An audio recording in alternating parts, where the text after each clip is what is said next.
Alright, well, if we try go in chronological order from what happened. Oh, you missed this part out, actually, of the thing. So first of all, we'll just start off with standard. We'll get onto the flag stuff in a second, because there's more FIA talk to come. Oh, yeah. But Lewis he gets pole by half a second. Everyone, well, like half a second and a bit, so it was closer to... Wait, no, it was 0.456, right. I think, something like that. Something like that. So it's essentially, they were saying 4/10. It was close to half a second. This was the biggest gap in dry qualifying we've seen all year. But I don't know what the second closest is. But in Brazil, he also got pole by 4/10. But it's just, obviously, he was disqualified, and also there was sprint qualifying, so technically it wasn't pole. The point I'm making is 2 weeks in a row now, Lewis has gone and got pole by 4/10. Or got the fastest lap in qualifying by 4/10. Do you see this happening again in Jeddah and then potentially going on? Yeah. See, at this point, I say, if you asked me 2 races ago, I would have said that it was Max's championship to lose. Now it's Lewis's to lose. With the performance, really? Even with the 8 point gap? 8 point gap. Lewis is going to win, and he's going to win in Jeddah. He has to win in Jeddah. Will he actually win in Jeddah? That's the thing. No questions asked. Lewis is going to go out and win in Jeddah. Because have you seen the circuit?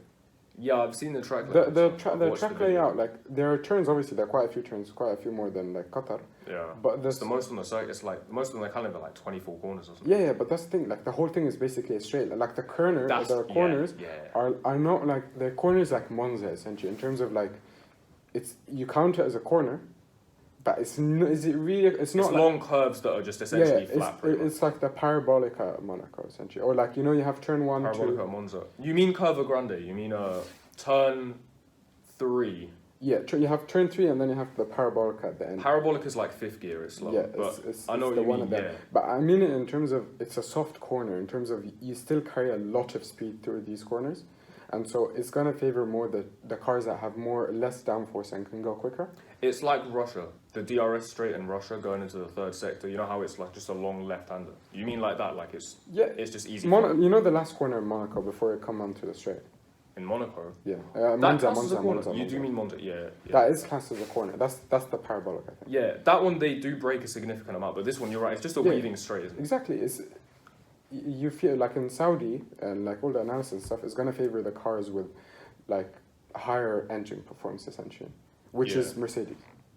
Like I would not have said that before. I would not have said that before Qatar. Before Qatar, before Brazil. Yeah. But Brazil, like Max had much better performance in the second sector, but literally made no difference. Like Lewis was so quick on the straight. You did not see. That's the one thing that maybe could affect Lewis. That they're not like.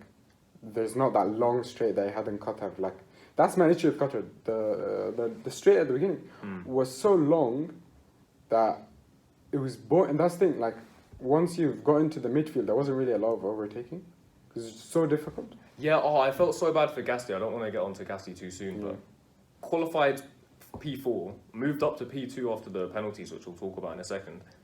Tried a 2-stop strategy. Ended up getting stuck in 11th and couldn't overtake Vettel. Which, to be fair, Aston Martin was quick this week, but imagine starting in P2 on the grid and then finishing 11th. He didn't get a single point. Imagine starting on pole and finishing in 7th. That was Lando in Russia, literally. I think that was much worse as well because he had the win to like the last few laps. That one was much worse, yeah. But talking about Saudi, I think Mercedes track. All right, so you're seeing him get pole again. I think Mercedes are gonna get pole. I think Lewis is gonna win, and I think it's gonna be a win like Qatar, essentially in terms of it's a comfortable win, unless he has like some sort of failure, which is interesting because going into the last few races, Mercedes are facing a lot of reliability questions, which I think is like crazy because it's insane to say so consistent over the last few years, but. I think unless Lewis gets a reliability issue where his engine fails in the middle of the race, he's won the championship. I don't want to get onto Saudi too much because obviously there's no race next weekend, which means we're going to have to talk about Saudi. So we'll skip the Saudi talk for now. I just wanted to see what you were thinking in terms of qualifying and the run of form essentially. Yeah, Lewis is speaking of qualifying and the run of form, obviously Max Verstappen, the run of form of the stewards is currently incredible, really. They're doing really well. No, they're not. Gasly, let's not talk about this. The fact Gasly comes in second to last corner, is he goes over the curbs, gets a puncture, comes onto the pit straight. Somehow, instead of just straight flags, yellow flag the whole sector, that's it, it's over. Weirdly, there were flags, then there weren't flags, then there were lights, then there were Twitter screenshots of flags being there and then flags not being there, nothing coming up on the dashes for pretty much all of the drivers. Because the only people ahead of it, I think there were 2 drivers, it was Lewis and someone else, ahead of Gasly for their lap, so they'd finished. Every single other driver in Q3 still had to finish their lap. And I'm pretty sure like almost every single one of them had something different. Max obviously got unlucky he's the only one who had to face the double yellows, which is why he got a bigger penalty in the end. What do you think was going on? Because surely if you see a car slowing down on the pit straight, as much as he's off the racing line, that's a yellow right there, you cancel everyone's laps, it's done. I'm confused by kind of like I feel bad for Max. I'm not gonna lie, because he got the penalty. Like Max was not gonna get better than P2. Let's be honest. Like performance the Mercedes had, P2 is the maximum he was gonna get, and he was lucky he got this, and like he didn't get this in a race like Hungary, where it'd have been extremely difficult to overtake. Yeah. But realistically, like he has to get they had to give him the penalty, but it's not really his fault. It's the FIA's fault, or like the marshals and stuff. Like right. The moment he gets a puncture, it's double yellow. Everyone stops. Yeah. That's the obvious thing. The reason they kept stopping, like, I saw this theory online, is like, oh, they wanted Max to finish the thing because they wanted it to be much closer. I wouldn't be surprised. But Max was so far back, it literally is not going to make any difference. Like, yeah. I don't like this. I don't like the mentality of, even if it's not true, I don't like the mentality of let them race. Same. No, it's horrible. I think that, because it ruins your racing, like, obviously you don't lose to get, like, with Brazil, like a 5-second thing, stays behind him, wins, dead race, fair enough. Delay the penalty. Just be like, it's under investigation. We'll look at it post-race. Not post-race because no one wants to see it. Okay, look at it at the end of the race. Just you could take a little bit too long to analyze it, and then. I don't mind that but if it's under investigation. But the fact that you say no investigation necessary, it's useless. And then what they. I don't want to get onto it, but quickly, there's a. Seeing as we're talking about it now, where is it? This one here. So the let them race thing. This tweet here, you can't really see the glares in the way, but it says, do we want the potential for side-by-side battles which continue for many corners, laps, with drivers using their skill and positioning to make their way past a competitor, excitingly dueling until finally one prevails? Or do we want fights which last a single corner? Essentially, if we're doing the let them race thing, someone comes in, he shoves the other person off, that's the battle over. It's like, that's it. If you're on the outside, you've lost and it's done and it's finished. But if we don't do the whole let them race thing and be all like, oh yeah, no, it's good hard racing, like, and all of this stuff, then what you can do instead is have them give a car's width, which I'm pretty sure was in the regulations. I don't know when this whole he's ahead, he can lead the corner stuff started. But just leave them side by side. They go side by side for longer, which it's just more interesting. Like, I think the FIA has been very you know what, Charles Leclerc, was it Charles? Charles said this, and I quote, like, he said something along the lines of, it's interesting, I don't really care if Max gets a penalty or not, but it's interesting because now I know going into the next race what I can and can't do. That is what he said, yeah. He's going to adjust his driving style to the penalties, which is exactly what he did. Fair did. enough, if you can push a driver off, then everyone's going to push a driver off. That's exactly what But then it's dead. That's why I say just put gravel traps. But that's the thing, Lando, you know what Lando said? Lando came out and said that this proves that my penalty in Austria was unfair. The only the stewards are supposed to only take into account the incident. They can't take into account anything that comes after it. Or who it is, or what's going on, what who happened wins afterwards. They can't take any of the after effects into account, so they only look at the actual incident. Yeah. Lando got 5 seconds, a 5-second penalty because he pushed him into a gravel trap and he lost a few. Someone else did as well. I think Perez. It was Perez. He pushed Perez, and then Perez got the penalty a couple laps later. But that's the thing. Max was pushed loose out much further, much harsher. Did not get anything because there is no gravel trap. If there was a gravel trap, he would have gotten a penalty. I guarantee you would have gotten a penalty. Yeah. But that's not fair. Lando pushed. It wasn't that thing. It was Lando was ahead. It was Lando's corner, and it wasn't his fault that Perez was going where he shouldn't. Like, if you actually go back and look, Perez was going into a tight corner. He shouldn't have been there, and he got a penalty. It's not fair, is it? I think the stewards are incredibly inconsistent. I think having different stewards for different races is wrong because they're going to apply like the rules differently. I think the idea of having let them race, this idea is wrong. We want close racing, fair enough, Okay, you don't want to give a 5-second penalty, huge penalty, give 2 seconds. I changed the rules. Yeah, Make the rules more interesting, fair enough, but don't go and say, 5 seconds, the least I can do, 5 seconds, massive. Introduce softer penalties. True. Yeah, that would be so much better. Because if you say push him off the track, you get a 2-second penalty. Fine. Yeah. Because 2 seconds is just you within DRS range, for instance. Or like, you get within like... Right, yeah. So for him to actually... 2 seconds won't make a big difference. 2 seconds literally makes no difference because for you to stay within that 2 seconds, it's incredibly harsh on your tires.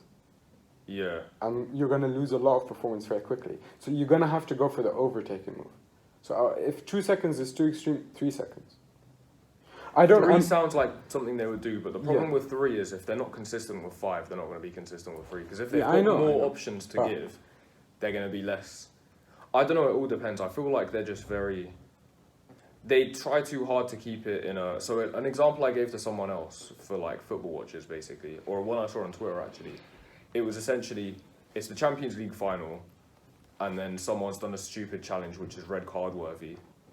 And then the referee, instead of giving the clear red card, just gives a yellow because essentially you don't want 10 men and that ruins the show. Because if in the 6th minute someone gets a red card, it's 10v11 and that's it, you know who's going to win.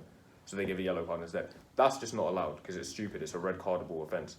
So here in F1, they're doing that all the time. They're basically saying, no, we'll just give you a yellow card, it's fine, black and white flag, carry on, we don't want to ruin the spectacle. Because we want this has become more common since Liberty Media have kind of checked it. Because they care more about the show. Charlie Whiting would never. That's what I'm saying. Not do that. But you know what's interesting? What's very interesting is we were talking about like yellow cards and stuff. This happened with Sebastian and Lewis, where I think there was an incident between them. Sebastian got 5 seconds. Lewis went on to win from P2, and everyone had this. I mentioned this. Everyone went crazy because of it.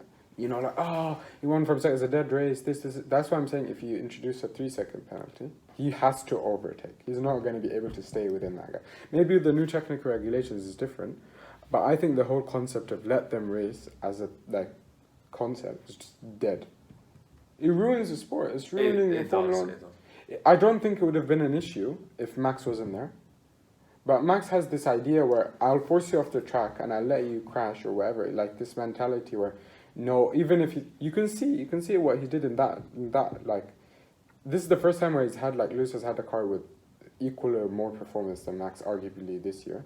And the way Max does it, I think I don't know if I sent you this video, is Julian Palmer was reviewing the thing, and he literally just you can see that he's trying to make up for it. He brakes so late.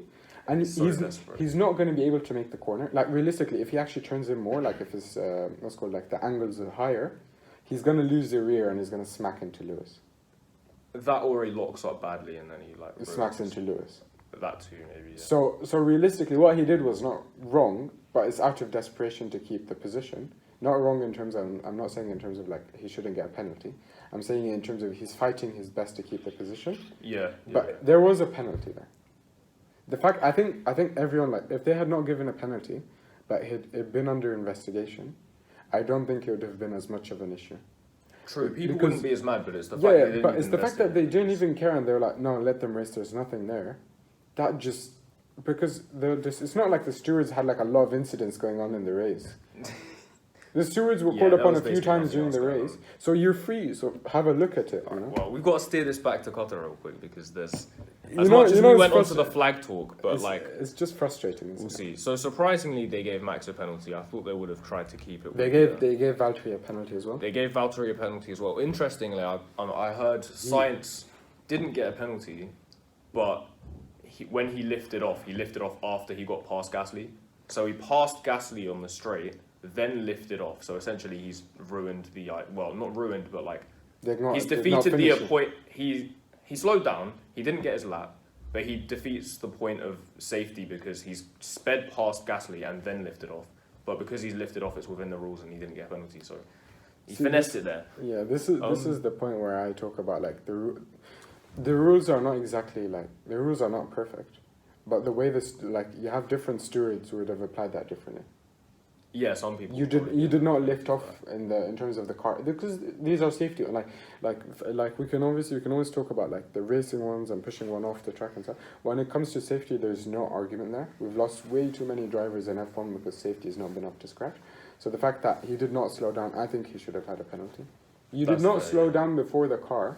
That's it. But the reason I'd say Sainz got off with it, quite luckily, in fact, is because it was actually the steward's fault with the, yellow, double yellow, nothing. Yeah, they were probably a bit more lenient with them because of that, yeah. So it's not his fault. I would have fully blamed him, and I said, no, he needed a penalty. If yellows were, flown, and he did not slow down. They would have slowed down if there were as well. All of the drivers, I'm sure. You see, you can see on the dashboards, you can see everywhere. Something was wrong with their system, the FIA, so you can't really blame the driver. If they had not given Max, Valtteri and Sainz a penalty, I'd have said fair enough. The fact that they gave 2 and not that 1, I think is unfair.